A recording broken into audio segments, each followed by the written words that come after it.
Ho ho ho, it's Christmas time. And you know what that means? It's time for my annual review of a completely PG, family-friendly Christmas show. You know, I'm really wired.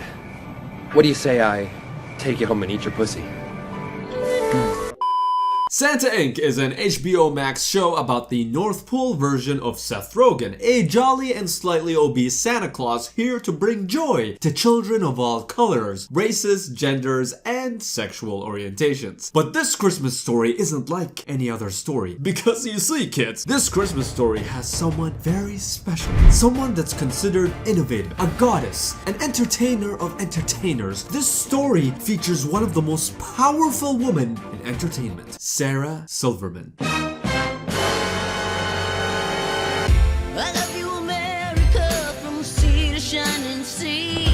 For centuries, the world has suffered under the iron fist of a white Santa Claus. But this time around, Sarah Silverman, the voice behind Candy Smalls, is here to save us from this evil white man by replacing Seth Rogen as the one true female Jewish Santa Claus. Santa Inc. is currently sitting at a 1.2 out of 10 on IMDB and a 4% audience score on Rotten Tomatoes.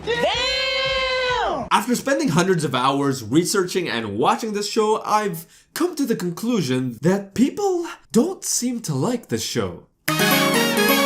There were so many negative comments on the show's official trailer video that HBO had to turn off the comment section. And right now, the show has 196,000 dislikes. People are calling it obnoxious and poorly written, unwatchable cringy crap, terrible show, terrible message, complete garbage. So what is this hated show about? Santa Inc. is a raunchy, adult stop-motion animation series similar to something like Big Mouth, but not as well written and not as funny. I just finished watching all 8 episodes of the show, and this is one of those shows where once the controversy dies down, I don't think it's gonna be a huge hit, but I do think the people that do decide to watch the entire show will see the humor and not focus too much on the anti-male and anti-white Santa stuff that the internet is so focused on. The show doesn't really have anything interesting to say, and it was pretty boring when it was leaning too much on its story, but it does have some really hilarious moments and a couple of funny characters. One character in particular who's the funniest character in the show is named Cookie. She's a gingerbread and she recently had a kid, but she complains that she's so tired all the time, hates her life, low-key hates her kid, but will still encourage her friend to have a kid of her own. Being a mom is so hard. Take my advice, Candy. Never have kids. Wasn't planning on it. Oh, really? That makes me sad. You'd be such a good mom. Okay, it's time to put my critic hat on and go through the general plot outline of the show. Before I do that, make sure to hit the like button to support the channel and subscribe and hit the bell notification icon for more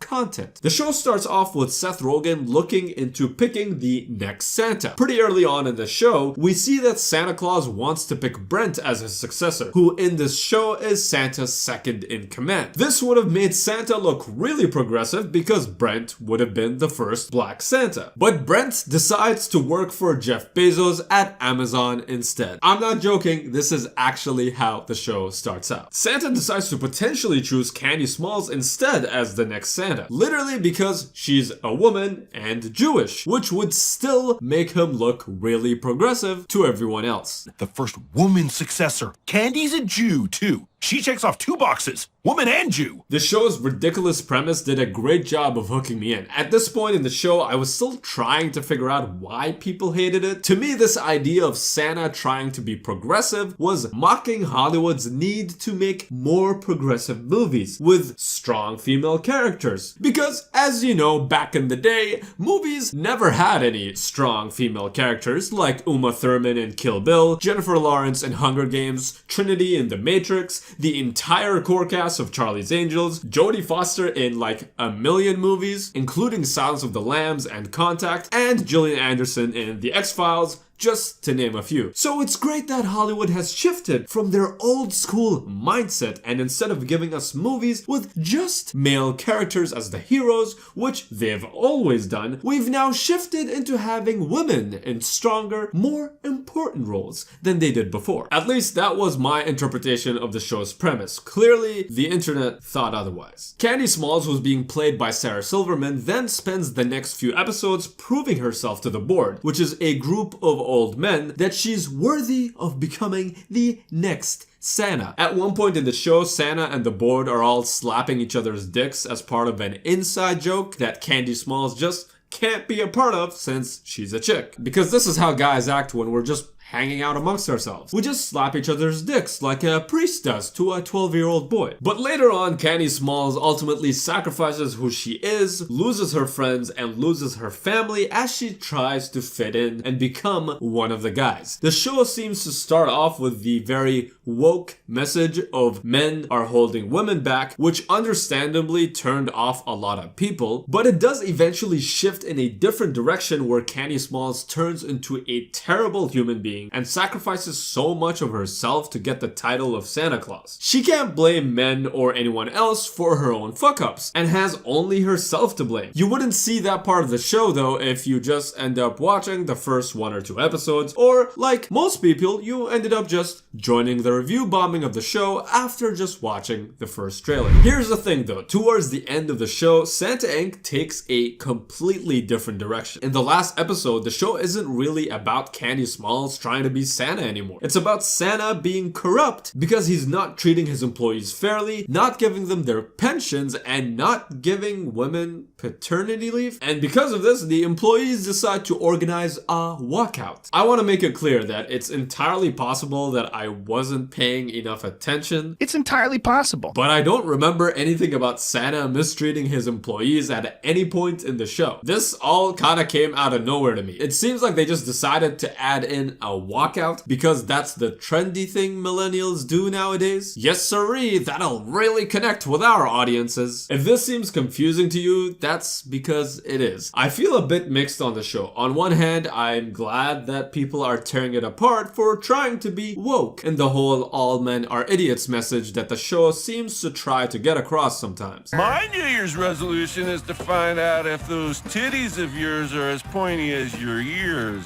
What if the next Santa is a woman? That would be so weird, but like super cool. What if she thinks she's handing out candy canes and they turn out to be some fucking tampons? Whoa! Junior! Awesome!